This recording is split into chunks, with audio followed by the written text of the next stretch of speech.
भगवद्गीता 11वां अध्याय 13 की उस चेतना संख्या 12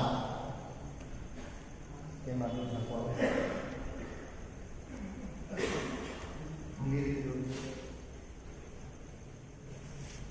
साइड मॉडल बा तो पास ले जाओ तो नहीं आपको प्रोजेक्ट मत करो। हाँ बस आप प्रोजेक्ट मत करो। आप टेबल मोटो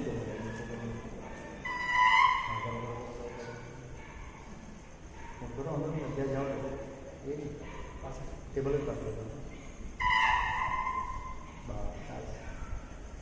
श्लोक संख्या 12 आध्यात्म ज्ञान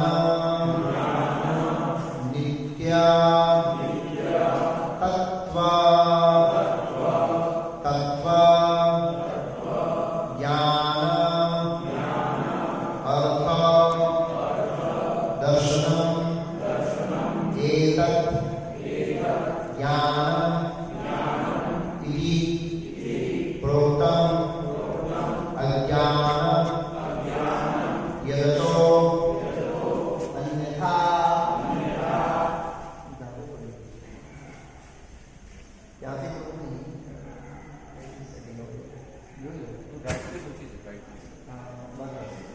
वो वहाँ से सेकंड एक घंटे से लाता हूँ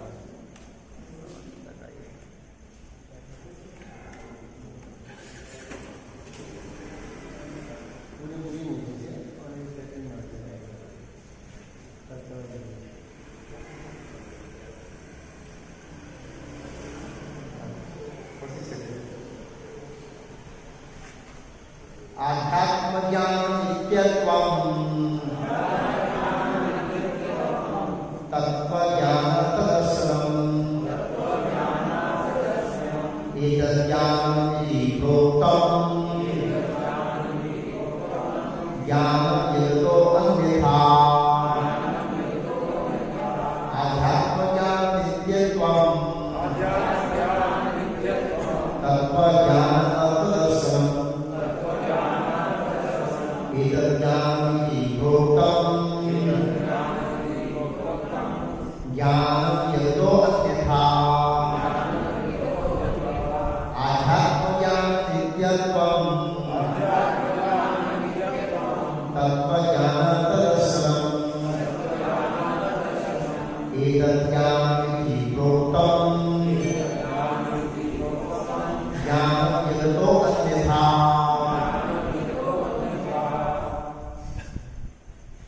अध्यात्म ज्ञान नित्यत्वम् आध्यात्म ज्ञान नित्यत्वम् तत्व ज्ञानात् दर्शनम् एतद् ज्ञानम् इति प्रोक्तम् ज्ञानं यतो अन्यथा आध्यात्म ज्ञान नित्यत्वम् तत्व ज्ञानात् दर्शनम्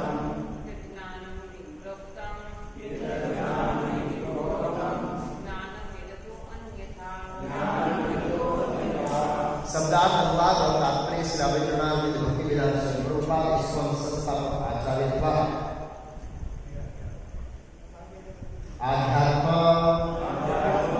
आत्मसंबंधी ज्ञान ज्ञान नित्यत्व शाश्वता तत्व ज्ञान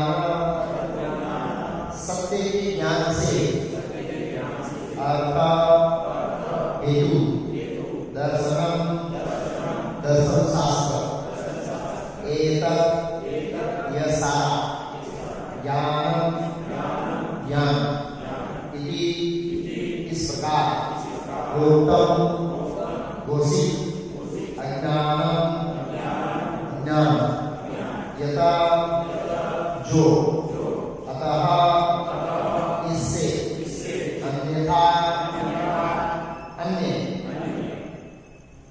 अनुवाद यहाँ से शुरू होगा। कई बटन दबाई के लागत है सेटिंग में ये सेटिंग करो तो दोनों नहीं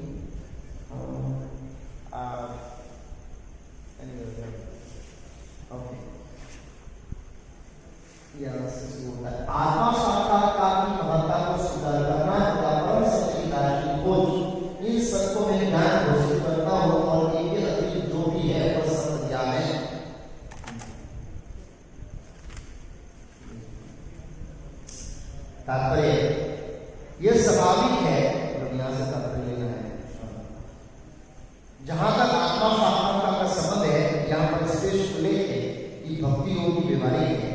यूं ही भक्ति की बात उठे तो मनुष्य को चाहिए कि परमात्मा तथा आत्मा के संबंध पर विचार करें।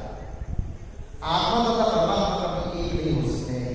विशेषता भक्तियों में कभी नहीं है। परमात्मा का प्रति आत्मा की सेवा नित्य है, जैसा कि स्पष्ट कहा गया है।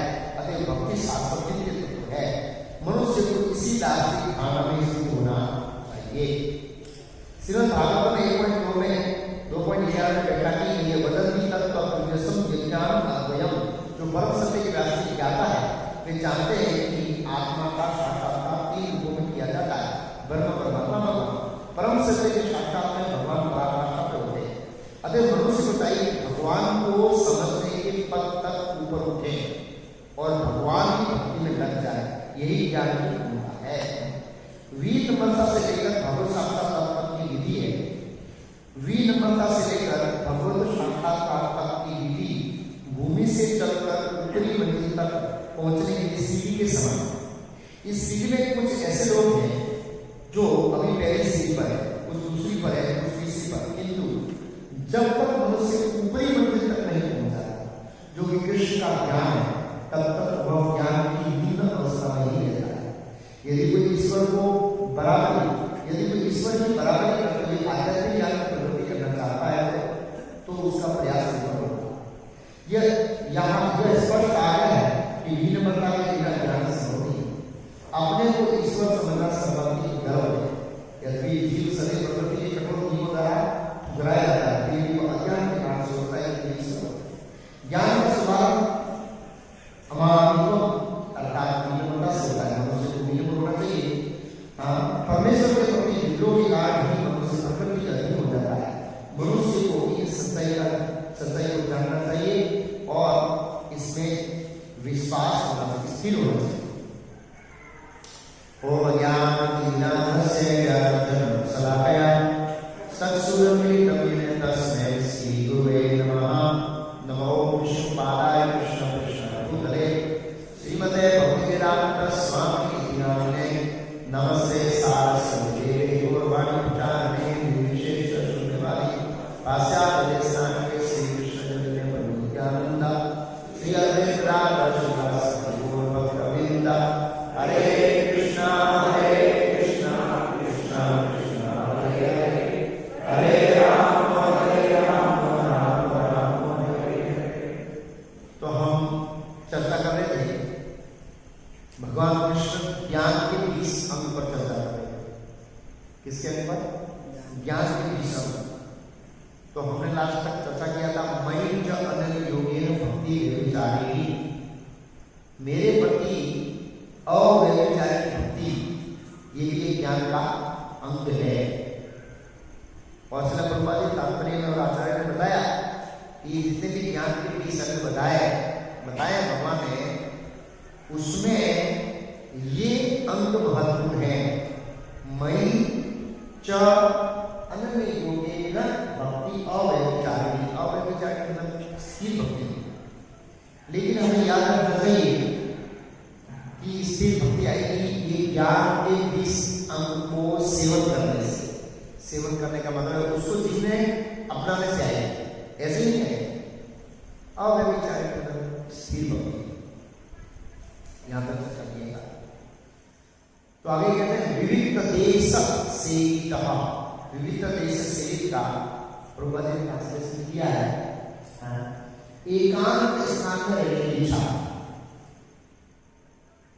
तो एकांत स्थान में रहने की इच्छा अलग अलग आध्यात्मिक वालों के लिए अलग अलग संदेश देती है। ज्ञानी के लिए अलग अलग होता है एकांत में रहने की इच्छा, और योगी के लिए अलग होता है और भक्तों के लिए अलग होता है। जब भक्तों में ऐसा प्रश्न आता है एकांत स्थान में रहने की इच्छा, ऐसा कई जगह पर आया है, तो एकांत में रहना चाहिए। तो एकांत में रहने की इच्छा मतलब जंगल में जाना नहीं है कि जहाँ पर कोई ना हो। एकांत में रहने की इच्छा मतलब भगवान के भक्तों के संग रहना और भौतिक व्यक्तियों से दूर रहना। ये विनी प्रभुपाद जी ने किया। उसके बाद का है जन समूह से विराग। जन समूह से अलग रहना। तो हम तो जन समूह में ही रहते हैं। तो तो श्रील प्रभुपाद जी ने बहुत अच्छा तात्पर्य लिखा है इसका, जन सम्मुख से विवेका बनने के बारे में। यह स्वाभाविक है कि आध्यात्मिक जीवन शैली का अभ्यास तो हो जाने पर मनुष्य भौतिकवादी लोगों से मिलना नहीं है। ये स्वाभाविक है। एक भक्त का और एक भौतिकवादी का कभी जमेगा नहीं, क्योंकि जीवन का उद्देश्य दोनों का क्या है? उल्टा है। वो उल्टी दिशा में जाना चाहते हैं, हम उल्टी दिशा में जाना चाहते हैं। हम ऊपर जाना चाहते हैं, वो लोग कहाँ जाना चाहते हैं? नीचे जाना चाहते हैं। इसलिए प्रभुपाद जी कहता है, प्रभुपाद जी कहता है ये स्वाभाविक है। आध्यात्मिक जीवन शैली का अभ्यास हो जाने पर मनुष्य भौतिकवादी लोगों से मिलना नहीं चाहेगा। कई बार ऐसा होता है, कोई यहाँ परिवार है या कोई एक व्यक्ति है यहाँ भक्ति में रहता है, घर जाता है तो घर वालों के साथ फील नहीं होता है। ऐसा लोगों को बहुत सारा एक्सपीरियंस है, सब लोगों के साथ फील नहीं होता है, क्योंकि पूरा समाज एक अलग दिशा में जा रहा है, हम अलग दिशा में जा रहे हैं।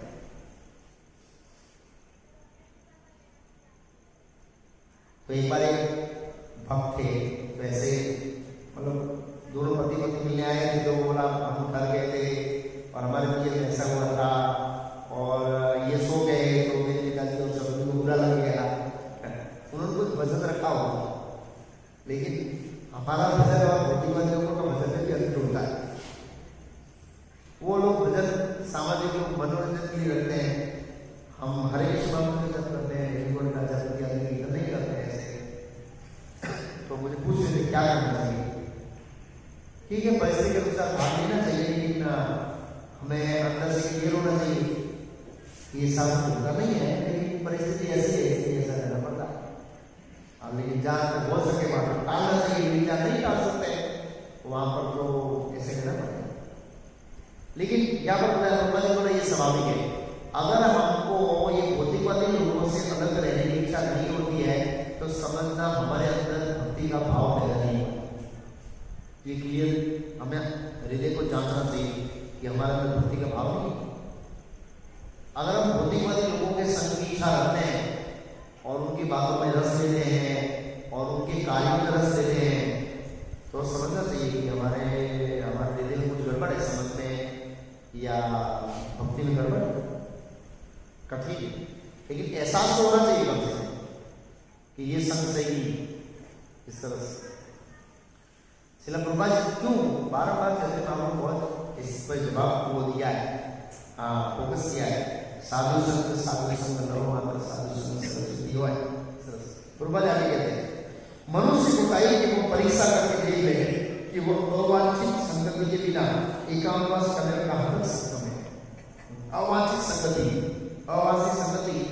तो व्यक्ति को देखना चाहिए, अपने आप को परीक्षा करके मैं भौतिकवादी लोगों के बीच में रहता हूँ तो मेरी चेतना कितनी प्रभावित होती है, और मैं भक्तों के संग में रहता हूँ तो मेरी चेतना कितनी प्रभावित होती है।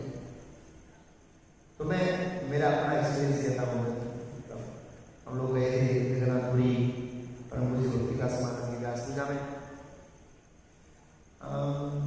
एक रूम में 6 लोग रहते थे हम लोग तो 5-6 लोग ऐसे तो 6:30 बजे उठ जाते थे।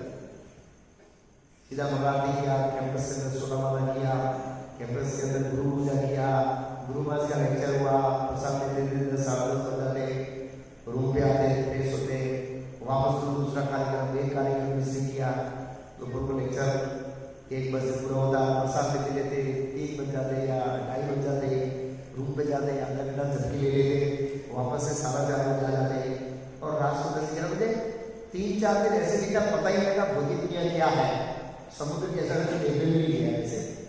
तो कहने का मतलब है मैंने अपने आप को एहसास किया कि इस तरह से भक्तों के संग में रहने से हमारी कॉन्सियसनेस पूरी कृष्ण कॉन्सियस रहती है, और जिन भक्तों ने भाग लिया इस तरह से वो भी अनुभव कर सकते हैं।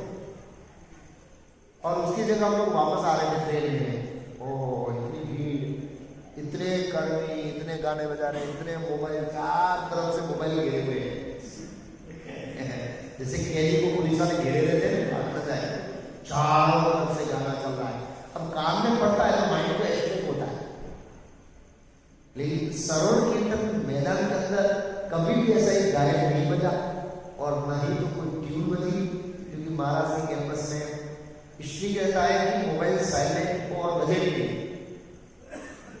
इतना खाना, इतना ये, इतना गंदगी, ये लोग अंडा खा रहे, उधर अंडा खा रहे, उधर मांस खा रहे हैं, पूरा तमोगुण ऐसा लगा कि एक दिन और ज्यादा निकला तो हालत खराब हो, जितना सर्वोत्तम किया वो चला जाए। इतना मैंने अनुभव किया है ऐसे, और आसमान दूर थे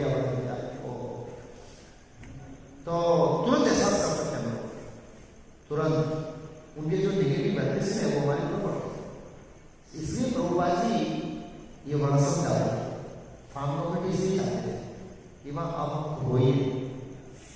तो हम लोग क्या करते हैं, आप अपना पसंद करते हैं और एक सप्ताह बाहर रहते हैं, मोदी बातों को पसंद करते तो बैलेंस बराबर जो होता है बढ़ता नहीं है, हमारी कॉन्सियसनेस बढ़ रही है। इसलिए देखें, हम देख रहे हैं कॉन्सियसनेस हमारी कितना उन्नति नहीं हो रही है, कृष्ण के प्रति आकर्षण, समर्पण इत्यादि जो बढ़ना चाहिए जिस मात्रा में, उस मात्रा बढ़ नहीं रहा है। क्योंकि जितनी मात्रा में सत्संग हो रहा है उसकी धुलाई हो नहीं सकता, पूरे धुल जाते हैं तो फिर वापस आते हैं, बाहर जाते हैं तो प्रभाव पड़ता है उसका। कई बार सबकॉन्शियस माइंड पर प्रभाव पड़ता है सूक्ष्म रूप से, हमको पता ही नहीं लगता है कि इन नीतियों का प्रभाव हम पड़ रहा है। लंबे समय के लिए असर होता है उसका, लंबे समय के लिए ऐसे लोगों के संग करने का असर। इससे भोपाल जोड़ा अपने आप को परीक्षा करके देख लेना है कि हम कितने सक्षम हैं, अगर कच्चे हैं तो बेस्ट है ऐसे लोगों से दूर रहना।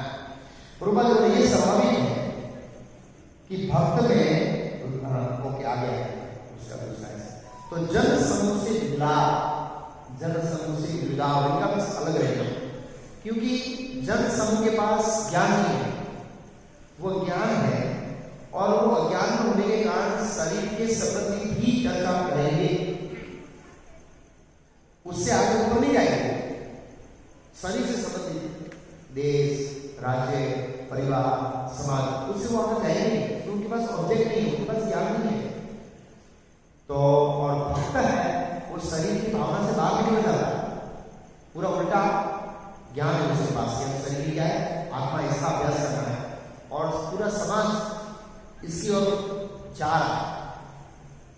तो वो विचारों को हमसे प्रभावित होकर इसलिए फिर मामला साधु संग लव साधु संग सरस्वती हुआ है। तो ये दो बहुत ये ज्ञान क्या है, एक आत्मा से रहने की इच्छा, भक्तों के साथ रहने की इच्छा, और भक्तों के संग में रहने की इच्छा मतलब जन समूह से जुड़ाव भी होना चाहिए। ये दो अलग एक ही पास है, ये दो अलग नहीं है। इसका मतलब आप भक्तों का संग नहीं होना चाहिए और भक्तों का संग होना चाहिए। अगर आप भक्तों का संग नहीं हो रहा है, भक्तों का संग भी हो रहा है, तो फिर जितनी चाहिए प्रगति होना मुश्किल है। इतनी एक्सपेक्टेशन नहीं रख सकते हैं कि इस जगह इतनी प्रगति कर पाएंगे। जिन भक्तों ने देखा है बहुत सारे भक्त है, समर्पण मिला उनको, हम देख सकते हैं उनका समर्पण, उनका डेडिकेशन और भगवान कृष्ण के प्रति उनका आकर्षण फील कर सकते हैं कि स्वाभाविक रूप से बढ़ रहे हैं। क्यों बढ़ रहे हैं? क्योंकि अब आपको पसंद नहीं हो रहा है, देख सकते हैं। ओके, नेक्स्ट है आत्मा साक्षात्कार की महत्ता को स्वीकारना। महत्ता में उनके महत्व को स्वीकारना मतलब ये स्वीकार करना कि मनुष्य जीवन के अंदर आत्मा साक्षात्कार बहुत महत्व है, उसके ऊपर महत्व दे, ये भी ज्ञान का अर्थ है। हम भक्ति का महत्व देते हैं थर्ड पार्टी में रखते हैं, थर्ड पार्टी। नौकरी से टाइम से आऊंगा, घर में कोई काम नहीं होगा, सगे वाले नहीं आएंगे तो इस सत्संग में हम सगे वाले आए तो भगवान को चौकड़ी, ये समझ आई तो भगवान को चौकड़ी, मतलब सब ऐसे ही करते हैं। माला को पायलों में छोड़ देते हैं, रीडिंग की पायलों में छोड़ देते हैं। हाँ, कुछ ऐसे आती है तो रीडिंग को आज रीडिंग चलेगा, आज माला चलेगा, लिख देंगे कैलेंडर में, कल करेंगे क्या प्रॉब्लम। और सत्संग को भी पायल छोड़ देते, सत्संग तो शुद्ध करे छोड़ देते, कोई प्रॉब्लम नहीं, ऑनलाइन सुनने लाइव सुनने का समय नहीं मिलता है। हम महत्व नहीं है इसको, क्यों नहीं दे रहे महत्व? क्योंकि इसका इंपोर्टेंस को पता ही नहीं।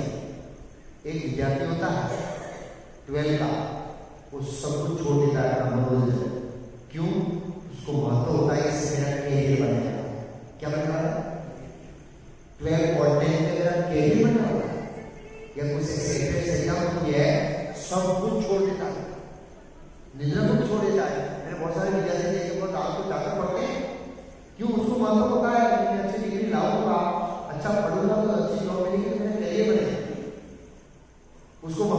पता है, ऐसे ही भक्तों को इसके ऊपर महत्व देना चाहिए। हम महत्व नहीं देते, इसलिए छोड़ देते, माला छोड़ देते, रीढ़ी छोड़ देते, सत्संग छोड़ देते, सेवा छोड़ देते हैं, इसलिए छोड़ देते। महत्व पता नहीं, अगर महत्व होता तो सब कुछ एडजस्ट कर सकते, सब कुछ कर सकते। अनपसंद चीज है ही, माला भी एक हो सकती है, रीडिंग किसी भी प्रकार से रीडिंग कर सकता है। मैंने आपको उदाहरण दिया, मेरे गुरु भाई हरिदास स्वामी बहुत बड़े कपड़े के व्यापारी, जितने श्लोक उनको याद, मेरे को याद है, उसे 10 श्लोक उनको याद। गाड़ी में बैठता है, वो बैठते हैं और दुकान जाते हैं, तब तक भगवत गीता खोलते हैं और पूरे श्लोक प्रोनाउंसिएशन करते हैं। आते समय भागवत में श्लोक प्रोनाउंसिएशन एक सेकंड का यूटिलाइजेशन करते हैं। मैंने देखा जहां उनको ऐसी जगह जाना हुआ कि गाड़ी उनको चलानी, वहां ट्रेन और बस प्रिफर करेगा, बोले पढ़ सकता हूं, ऐसा नहीं रहेगा। और इसलिए उस इतने बड़े धनाढ़ परिवार होने के बाद भी मक्कम है देखा, उनकी मंगला आरती, मॉर्निंग प्रोग्राम, रीडिंग, हियरिंग, श्रवण, कीर्तन, सेवा, उससे करके इतना बड़ा, वो अपना बड़ा व्यापार तो करते ही है, लाखों रुपये तो कमाते ही है और देते भी है लोगों को, ऐसा नहीं है सब जगह डाल देते हैं, किसी को नहीं।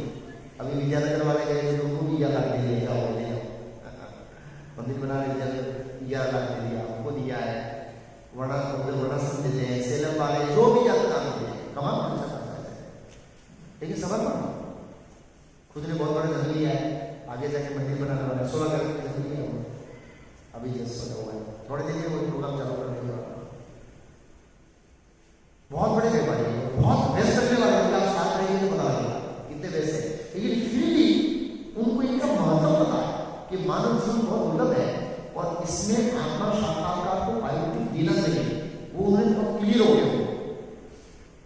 इसलिए वो सभी काम करते हुए, सभी संबंधों को मेंटेन करते हुए अपनी कृष्णा कॉन्शियस को फुल मेंटेन करते हैं। तो ये अभ्यास और हम किसके ऊपर किसकी प्रायोरिटी देते हैं उसके ऊपर निर्भर करता है, हम महत्व किसको देते हैं। इसका मतलब ये कि परिवार, बिजनेस नेगलेक्ट करना, बैलेंस करना, बैलेंस, और सबसे पहले ये बैलेंस करना कि हमारा समय कहाँ जा रहा है, प्रभुपाद लिखे कहाँ समय जा रहा है, इस तात्पर्य लिखा है हमारा समय कहाँ जा रहा है। प्रभुपाद कहते हैं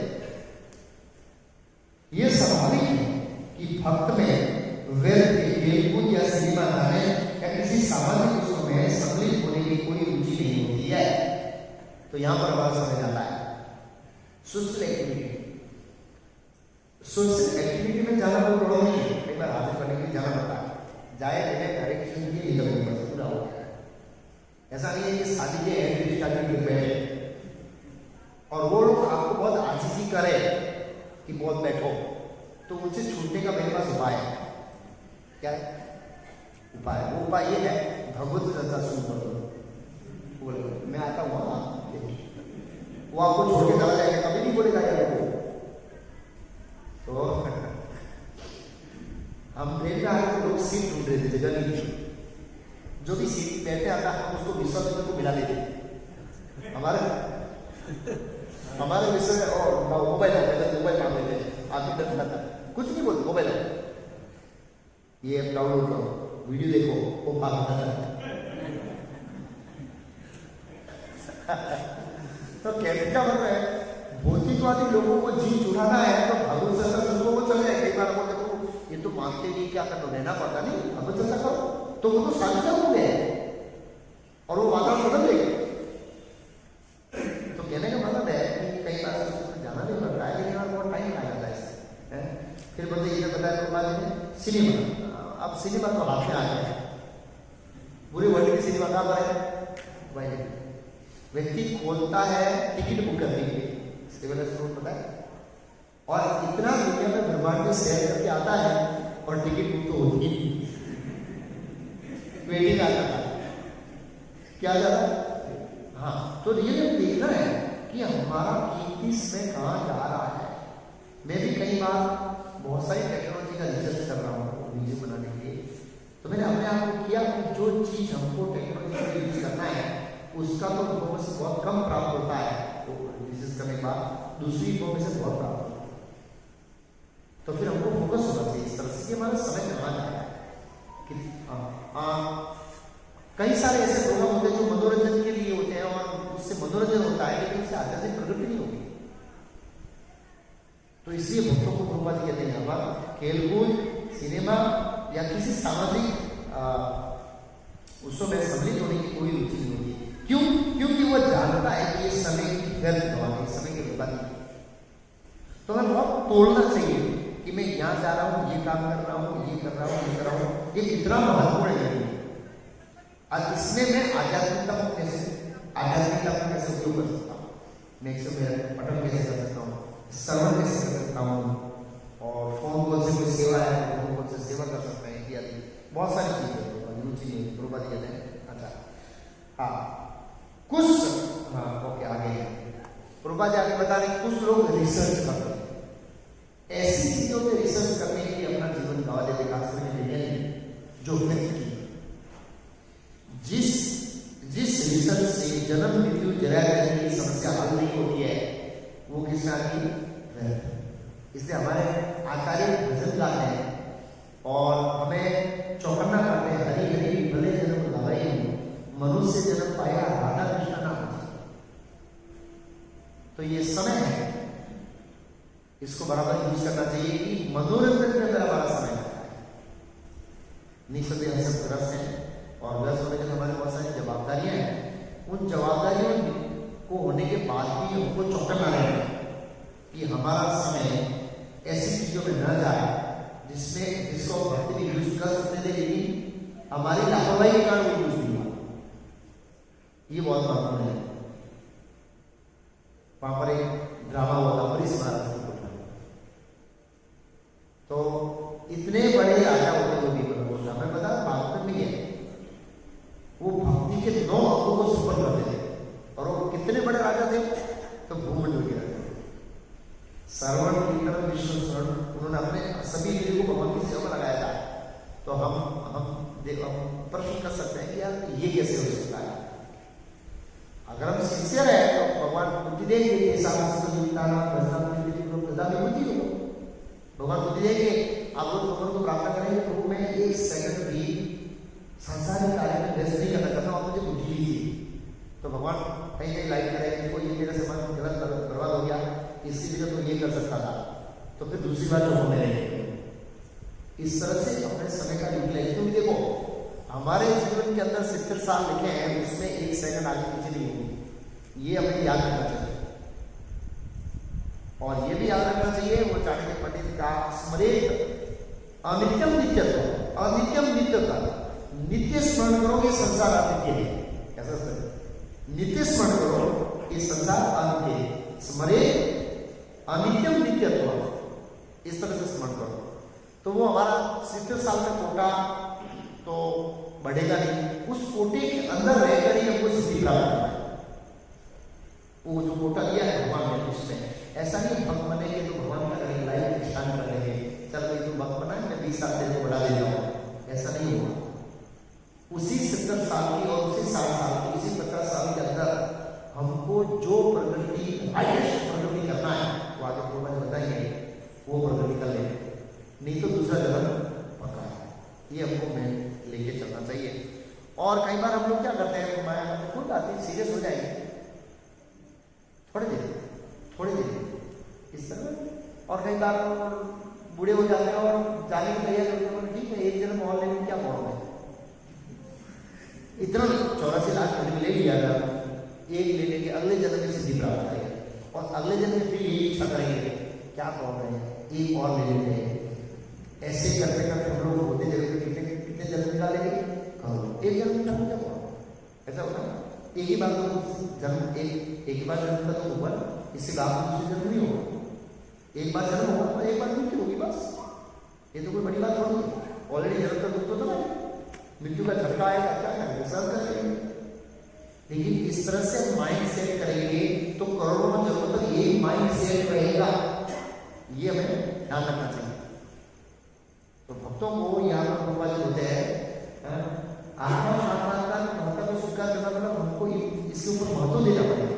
इतने जीव में बहुत महत्व है, और अगर हम इसके ऊपर महत्व देंगे तो भगवान सब काम अपना निकाल देंगे, क्योंकि भगवान ऐसे नहीं है कि हमको भक्ति करने का उपदेश दे और हमको समय ही न दे, ऐसा नहीं होता।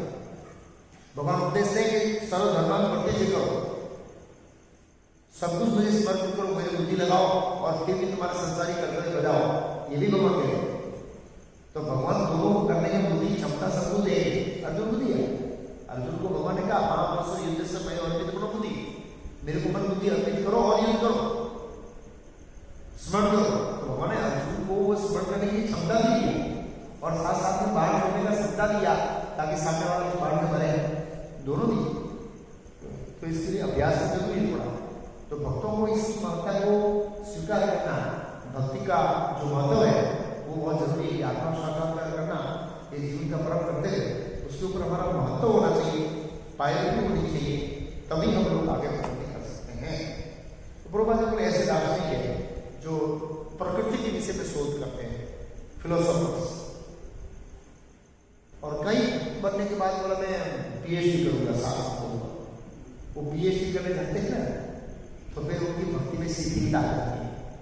ये पुराण सुनते हैं, ये पुराण सुनते हैं, वेदांत सुनते हैं, ये नहीं। प्रभुपाद जी सिंपल का है, गीता, भागवतम, चैतन्य चरितामृत, उपदेशामृत, ईशोपनिषद और भक्ति समझ, बस बहुत ये पीएचडी होगी डॉक्टर होगी, उसे इतना आगे जाने की जरूरत नहीं, इससे हम सिद्धि प्राप्त कर सकते हैं। ओके, जहां तक आत्मा साक्षात्कार समझ रहा, आत्मा साक्षात्कार का मतलब क्या है आपको बातें बताते हैं। आत्मा साक्षात्कार कैसे होगा और उसका मतलब क्या है, यहाँ पर स्पष्ट लेकिन कि भक्ति योगी व्यवहारिक आत्मा साक्षात्कार की और कोई मार्ग व्यवहारिक नहीं है। जो ही भक्ति की बात होती है तो मनुष्य को चाहिए कि आत्मा परमात्मा के शब्द को भी समझे, उसको वो ना करे। क्यों? क्योंकि आगे क्या है, परम सत्य की दार्शनिक खोज, एब्सोल्यूट ट्रूथ क्या है उसकी खोज करना, ये भी ज्ञान का एक अंग है। वहां पर देखा था किसी तत्व ज्ञान, अर्थ दर्शन, अर्थ और अनर्थ। अर्थ मीन्स परम सत्य, एब्सोल्यूट ट्रूथ। तत्व ज्ञान से परम सत्य का दर्शन करना। तो परम सत्य की दार्शनिक खोज में, मतलब दार्शनिक खोज मतलब तत्व ज्ञान के दृष्टिकोण से, भावुकता से, सेंटिमेंट से, सिद्धांत बलिया चित्ते न करे आलस, या हरि कृष्ण लागे सुदृढ़ मानस। प्रभुपाद जी काल से चैतन्य महाप्रभु का सिद्धांत को समझने में आलस नहीं करना चाहिए। तो हमारी जो खोज है परम सत्य की खोज, कृष्ण की खोज, नहीं सत्य परम सत्य दृष्टि है, उनकी जो खोज है वो दार्शनिक खोज होनी चाहिए, शास्त्रों के आधार पर, तत्व ज्ञान के आधार पर होनी चाहिए। और वो कब होगी, जब हम प्रभुपाद जी की पुस्तकों को पढ़ेंगे तभी होगी, नहीं तो नहीं होगी। और बस प्रभुपाद जी की पुस्तकों को पढ़ने के लिए उसके ऊपर महत्व देना पड़ेगा। यहाँ मुझे किसी भी हक में पढ़ना है, एक पेज तो पढ़ूंगा। अब एक पेज पढ़ने की आदत डालेंगे तो फिर दूसरा 2 पेज पढ़ने नहीं चाहोगे। एक बार खोल देते फिर रस आता है, एक बार उठ गए और स्नान कर लिया फिर आनंद। लेकिन जब तक आधी होती उठ के या ठंडी कैसे करते रहे, तब तक ही बुरी लगती है। मैंने इसे एक्सपीरियंस किया है एक बार। तो एक बार आदमी जग जाता है तब पता लगता है यार अच्छा हो गया, जग गया, नहीं तो मेरे को इतना नुकसान होता, मान लो उसको कोई एग्जाम है या टाइम पर ड्यूटी पे जाना है, अगर वो जगने जब जो उसको जगाता है तो उसको बुरा लगता है यार क्यों जगाया। लेकिन जग जाता है और उसका वो काम होता है या उसको कोई अच्छा चीज होता है, लगता है मैं आज जगह पर अच्छा। तो इस तरह से परम सत्य दार्शनिक खोज वो समझ के साथ करने से, समझ के साथ। तो प्रभुपाद बोले दार्शनिक खोज में ब्रह्म, परमात्मा और अंतिम ये दार्शनिक खोज है, उसकी खोज की पराकाष्ठा पूरी होती है भगवान से, और भक्ति योग में भगवान प्रधान। प्रभुपाद जब आगे बता रहे भगवान को समझने का पद तक पहुंचे, भगवान की भक्ति में लग जाए, यही ज्ञान की पूर्णता है, भगवान की भक्ति में लगना और भगवान के पद तक पहुंचना। अब प्रभुपाद जी साफ है, विनम्रता से लेकर, यहाँ विनम्रता से लेकर परम सत्य की दार्शनिक खोज, वीर तपस्या लेकर भगवत साक्षात्कार तक, भगवत साक्षात्कार आत्मा साक्षात्कार खोज, विधि भूमि से लेकर मंजिल तक चढ़ने के समान है। इस सीढ़ी में कुछ ऐसे लोग हैं जो पहली सीढ़ी पर है, कुछ दूसरी पर है, कुछ तीसरी पर है और कुछ चौथी पर। किंतु जब तक मनुष्य ऊपरी मंजिल तक नहीं पहुंच जाता, जो कृष्ण का ज्ञान है, कृष्ण की मंजिल पर नहीं पहुंच जाता, तब तक वह ज्ञान की नींद अवस्था में रहता है। श्रील प्रभुपाद जी चाहते थे कि भले ही हम उत्तम अधिकारी न बने इस जन्म में, मध्यम अधिकारी बनना चाहिए, कनिष्ठ तो नहीं रहना चाहिए, क्योंकि कनिष्ठ में गिरने का बहुत ही चांस रहता है। मध्यम अधिकारी तक अपने को ऊपर उठा लेना, उत्तम बनना है इसलिए इस करीब में कठिन है और वातावरण सपोर्ट दिया नहीं है, इसलिए तो ये ज्ञान की अवस्था पर रहता है। यदि कोई ईश्वर को बराबरी करते हुए आध्यात्मिक ज्ञान में प्रकट करना चाहता है तो उसका प्रयास विफल होगा। अब प्रभुपाद जी ये समझा रहे हैं कि कई बार लोग ज्ञान अर्जित करते करते करते अहम ब्रह्मास्मि का अर्थ ये निकालते हैं कौन? भगवान। तो वो भगवान से बराबरी करते हुए ऊपर चलना चाहता है। प्रभुपाद जी बोले वो संभव नहीं, भक्तियों के अंदर ऐसा नहीं होता है, ये ज्ञान के अंदर ऐसा होता है।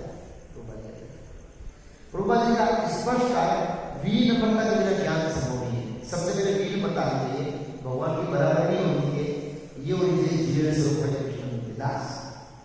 अपने को ईश्वर समझना स्वाभाविक गर्व है।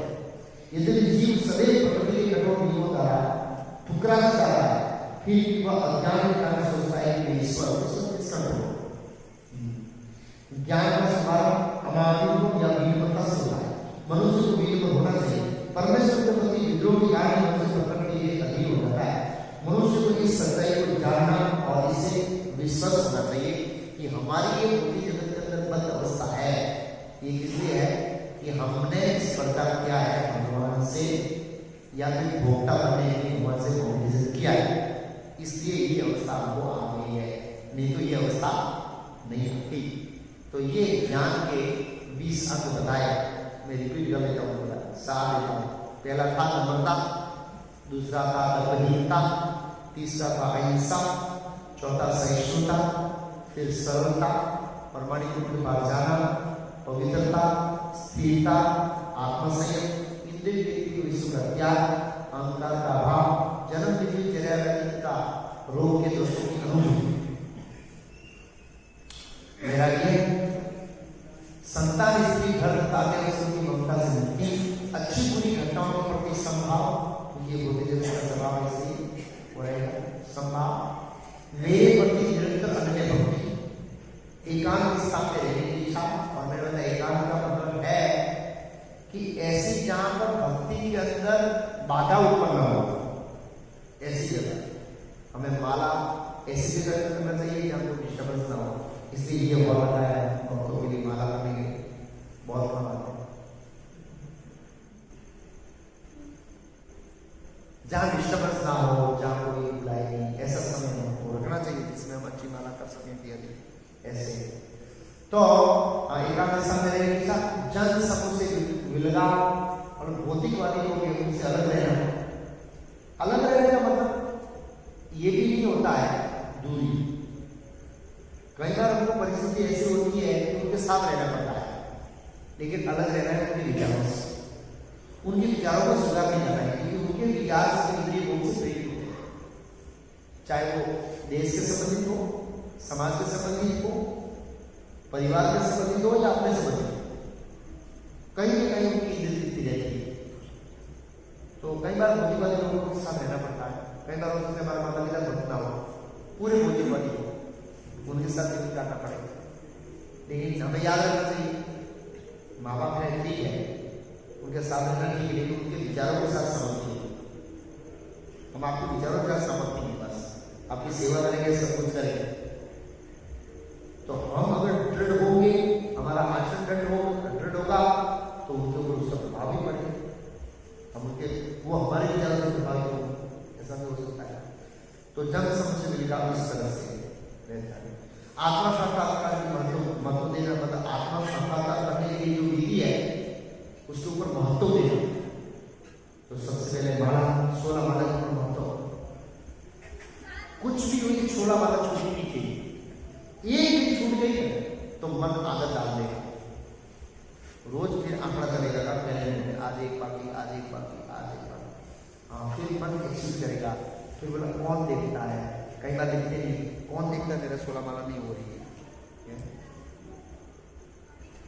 मैं ब्रह्मचारी देखता हूँ रोज 16 माला करते नहीं करते, कैसे देखता हूँ पता है, धीरे से जाता हूँ, मन का कितना कसा है पता लग जाता है। आज 2 बाकी रह गई, फिर कल देखता हूँ कितनी बाकी रह गई, ऐसे पकड़ता हूँ। तो ये माता जी की सेवा है कि प्रभु जी को पकड़े और वामन को रिपोर्ट करे, और प्रभु जी की सेवा है कि माता जी को पकड़े, कितनी कर रहे नहीं कर रहे। अब लोग मेरे को सुनकर थोड़ा सतर्क हो जाएंगे, माला मन का पहले किसका पहले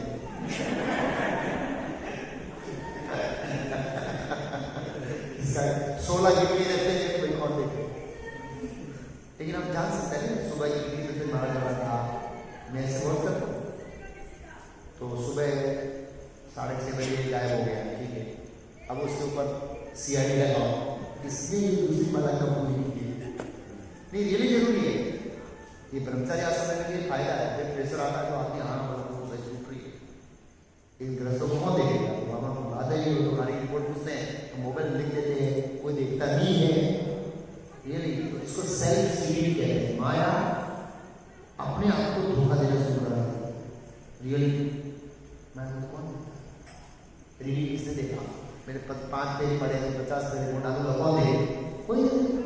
सेल्फ सीडिंग कहते हैं। तो कम से कम अपने काउंसलिंग के सामने तो रिलीज बोल देना है, वो नहीं पढ़ना है। ऐसी चीजें कैसे पढ़ूं बताइए, तो ही इलाज होगा, नहीं तो इलाज नहीं होगा। ये सीरियस बता। और मन आपने डालेगा माला छोड़ाने, 1 दिन 3 दिन 4 दिन 5 दिन धीरे धीरे धीरे 5 दिन और हो जाएगा। दीक्षा लेने क्या करेंगे, गुरुदेव परिस्थिति ऐसी हो गई, इस तरह से माया ऐसी करेगा और हमारी माला छोड़ा देगा। और देखिए लोग तो छूट जाते हैं और इस तरह से मुद्दा आउट हो जाता है। वो एक पहले दिन से पैदा नहीं है कि आज हमारा सडनली सीधा 16 माला करता है, पहले 15 में, फिर 14 में, फिर छूट के कई बार घसीट के करता है, कल कर दूंगा, कल परिस्थिति होती होती है, फिर बोला नहीं संडे को छुट्टी दे दूंगा, संडे को और सबसे ज़्यादा छुट्टी होती है, फिर उसको उड़ा ही देता है, वो फिर करने का प्रयास नहीं करता। इससे किसी भी आदत में 16 माला नहीं होगी, क्योंकि प्रभु का गुरु की आज्ञा में सबसे महत्वपूर्ण आज्ञा है 16। और ऐसे आपने एक पेज आदत डाल दिया और मन को कन्विंस कर दिया मैं 12 बजे का 1 बजे का तो भी 16 माला के लिए नहीं सोऊंगा ना, तो मन सोचेगा यार 12 बजे पे जैसे ही नाचा आया सुबह शाम जल्दी उठाओ तो माला कर देंगे। मन इस तरह से कन्विंस करेगा आपको और हम फिर कन्विंस होंगे।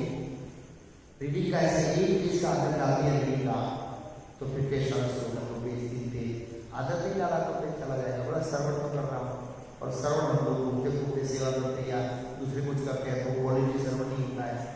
तो इस तरह से क्या होता है कि महत्ता को कम कर देते हैं, महत्ता को कम करते हैं तो धीरे धीरे से छूट जाता है और वो आदमी भक्ति से छूटता है। ऐसा देखा गया है खासकर जीवन में भौतिक समस्या, पारिवारिक समस्या, जॉब की समस्या में ये परिस्थिति आती है और फिर ड्रॉप आउट हो जाते हैं। लेकिन अगर दृढ़ रहेंगे तो ये ड्रॉप आउट नहीं होगा।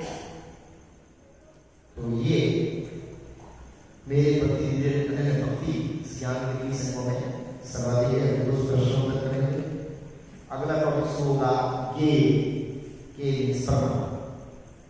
ये ज्ञान है, उसको अर्जित करने की करना क्या है, बोला ये को जानना, बोला ये कौन है कैसा है, तो अगले श्लोकों को बताएंगे 5 श्लोकों में 17 तब तक कोई प्रश्न कर लेंगे। क्यों वजह से लोग ऐसे ही बोला ऐसे एक्सक्यूज करके परिस्थिति खड़ी करती है, ऐसा नहीं परिस्थिति अच्छा बहाना मिलता है वो माला छोड़ने का, ऐसा नहीं है सॉलिड बहाना मिलता है। आज तो इतनी इमरजेंसी आती है, आज तो ये हो गया, आज तो बीमार हो गया, अच्छा बहाना माया बहुत अच्छा बहाना देती है, लेकिन फिर भी अच्छे से अच्छा बहाना हो जाए तब बिगड़ेंगे।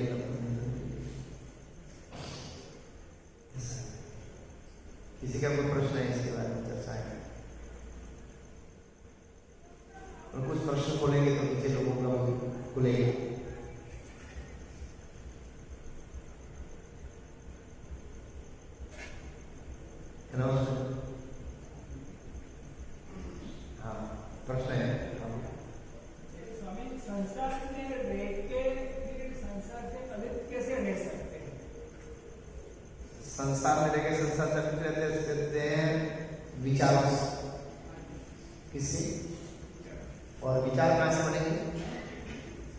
प्रभुपाद की पुस्तकों के सिवाय विचार करने का कोई ऑप्शन नहीं है हमारे पास।